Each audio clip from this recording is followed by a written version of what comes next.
front of me is Cubot P80 Pro, and today I would like to show you how you can turn on and use voice typing. Begin by launching your keyboard.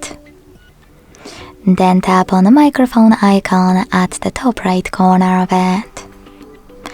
If you can't see it, select this gear one instead. Scroll down and tap on voice typing. Then use this switcher next to use voice typing to activate it, and when you're ready, go back to your keyboard. Then tap on a now visible microphone. And if you never used it before, hit while using the app in the pop-up. Then tap on the microphone again.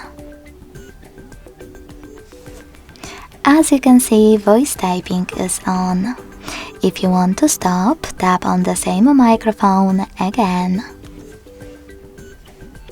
Thanks so much for watching. If you enjoyed this video, don't forget to leave a like, comment and subscribe. Bye!